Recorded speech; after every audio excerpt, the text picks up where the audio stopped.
Hey guys, welcome back to my channel. Happy Sunday, everyone. So this video I'm going to talk about how to use the Decoder tab within BurpSuite application. All right. Previously, I had made a complete tutorial on how to use BurpSuite's functionalities in the form of intruder tab, repeater tab, and other tabs as well. Like with live example, like we did SQL injection attacks on a susceptible web application that is benign in the form of oneweb.php.com. We use that web application or website to learn intruder tabs functionality, as well as we learned how to do brute forcing attack on that particular website. Okay, so in this video I'm going to show you how to use the decoder tab and learn more functionalities of how to use it, as well as why we want to use it in the very first place. So basically, if you have an authentication token that is actually encoded, okay, maybe it has some encoded value, okay, and then you would want that value to be decoded, okay, to probably find a password hash, okay, and as well as username, okay, to log into a particular web application. So let's quickly get started, guys. So firstly, in order to show you how to use the decoder tab, we would want to first install something called OWASP Juice Shop. All right, this is also a web application, okay, that will allow you to learn different vulnerabilities, exploiting different vulnerabilities on web application. Okay, this is again a benign web application, particularly for you to learn cybersecurity stuffs. Okay, if you are aspiring to get into a cybersecurity career, all right. Firstly, what you need to do, you need to open a browser. All right, you just get into this link over here. I will put this link in description box below to check out. And then here, all you need to do is for you to install this web application on your probably on your Kali Linux virtual machine. Okay, you will host the application on 3000 port, and it will be a local host basically. All right, your local host will act as an application server, and you'll be using the application within your Kali Linux virtual machine itself. All right, so you not install it either on a Docker or on a Windows maybe on your on any other virtual machine platform in the form of Windows virtual machine, or even you not install it on your physical PC. Okay, so just you need to follow these steps here. Okay, I can show you this now, but I intend to make a separate video on this on how to install it. But I will just give you a rough idea about how to do it. So all you need to do is you just need to copy this command, paste it in the terminal. All right, just go to the copy paste the command here. All right, and as soon as you do that, something that will happen is the installer files will get installed here. Okay, in the form of juice hyphen shop. And after which, what you need to do is you just need to switch to the directory cd juice shop, and then you just need to run this command here, npm install.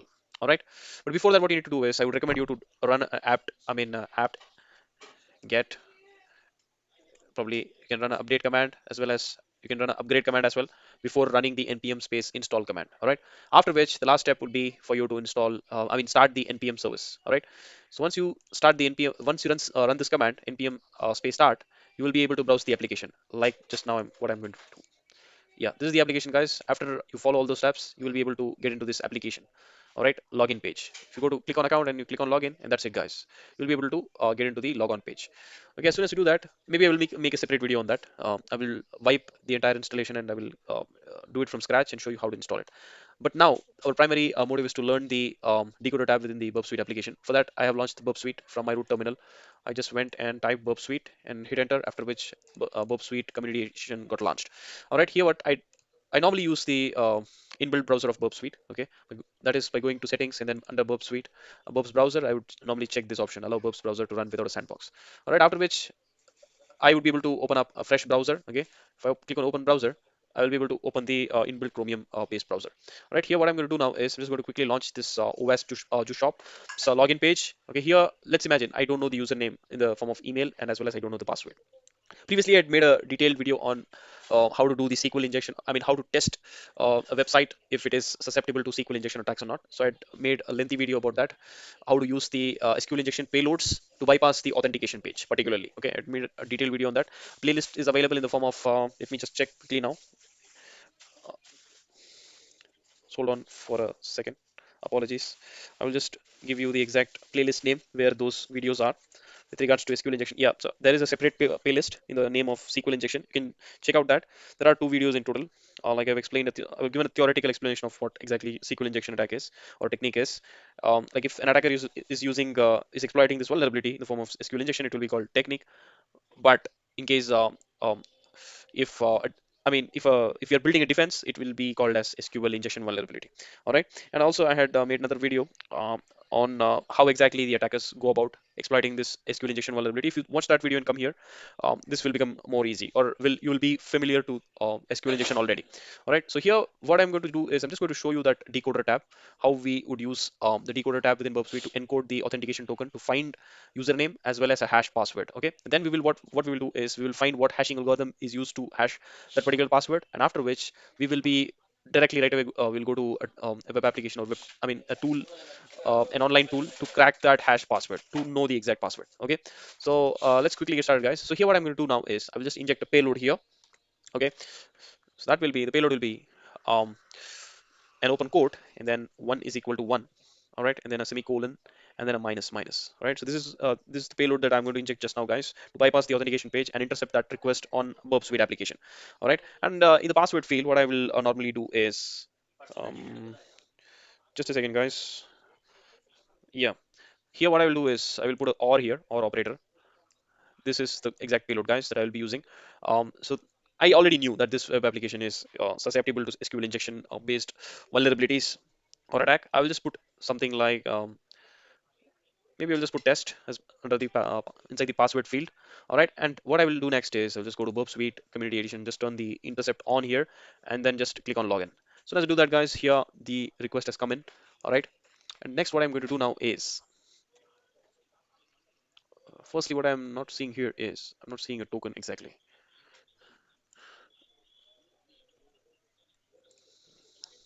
I was expecting a token to come in. Unfortunately, it's not coming in.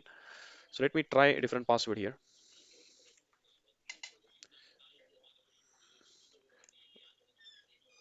All right, let me log off, relog in here. Did not get what I supposed to get. Just going back again. I'll just inject the payload again. 1 is equal to 1, semicolon, minus minus. Just turn the intercept on. Okay, don't see anything over here. Probably what I do is I'll just go to repeater. Sorry, I will send the request back to intruder.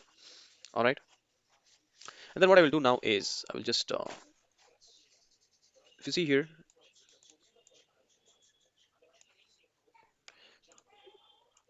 I'll just select the payload position here, and then I will go to payloads. All right, and I will just quickly load the payload text file quickly.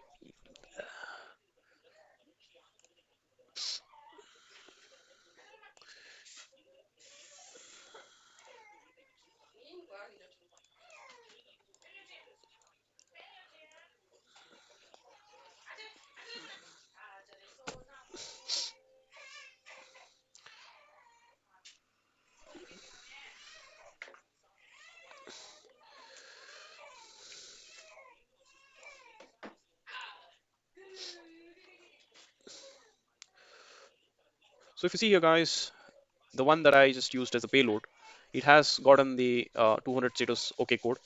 Meaning, you can see here, this is the payload that I used. Okay, if you see the response, it did go through. All right. So what I'm going to do next is, if you see here, I have an authentication code here. All right. So what I will do now is just copy this authentication token over here to find the password. All right. Just quickly copy this authentication code. Okay. And somehow I've also found the username here, which is admin at the rate juice-sh.op is the username here, like which we need to use under the email field. All right. Now I'm going to quickly go to decoder here, and I'll just quickly paste it, paste the encoded value. All right. Now what I'm going to do is I'm going to decode this as like plain text. Okay. Firstly what we need to do is we need to decode as base 64, and then we just have to select the plain text here. So let's do that, guys. You can see here the email address has come up already. Okay, because I was able to successfully exploit the payload that I injected under the uname field or email field. All right, and I was able to successfully bypass authentication, which means that web application is indeed susceptible or vulnerable to SQL injection. However, now what I was actually talking about is we have gotten the hash password, guys. All right, using the decoder tab. Okay, I will just copy this hash password's value. All right, I will just do a control C. need not struggle much. Now we need to find what hashing algorithm is inculcated on this password. So it's simple, guys. I'll just open another fresh terminal and I'll just type hash hyphen identifier and I'll just put the value. All right, and if you see here, possible hash is telling us MD5. Okay, so I'm just going to quickly open up a browser session, or I will just use the same Chromium browser session. Firstly, what you need to do is you just need to turn the intercept off. Okay, you will just go to cracking station. So crackstation.net is what you can use here. Okay, firstly, what you need to do is you need to say I'm not a robo. All right, it will ask you to select cars. You'll just do it. Just solve the puzzle here. All right, yeah, it did pick what I gave the responses. And then what I'm going to do is I'm just going to click on crack hash, guys. And there you go, guys. I was successfully able to crack this hash. And then the password is admin123. So let's copy this password, guys. And during the attack that we launched using intruder tab, okay, we'll just go to the results here. Okay, you see here, we also found the username value, which is nothing but admin at the rate juice hyphen sh.ob. Let's do one thing. I'll just copy this value because admin123 is easy to remember. And then what I will do is I will go to the juice shop login page. All right, I will just paste this value under email field. Then I will just type admin123. All right, and I'll just click on login, and there you go, guys. I was successfully able to log in using the password after I had firstly what I did was I decoded and encoded value. Okay, and then later on what I picked the hash password, and then I used another tool to find what hashing is implemented on that hash password. And after I found it was MD5, I directly took that value and then I used another tool to unhash the decrypted value, decrypted password basically. All right, or hash password basically. That's more accurate. And then that's how we were able to successfully exploit the SQL injection vulnerability, guys, on this OWASP juice shop application. And particularly what we learned was we learned how to use the decoder tab basically. All right, we used the encoded value. We did a I mean we decoded it using base 64 format, and then we used this plain text file to actually read the content of that decoded value. All right, we found a lot of things here. We found username, then we found the password, and then and also here a lot of other details were unearthed. All right, so that's how we did, guys. If you found this video helpful, please hit the full button, guys, and don't forget to subscribe my channel for more useful technical content like this with regards to cybersecurity. We will meet in the next video. Until then, stay safe, be healthy, cheers, bye bye.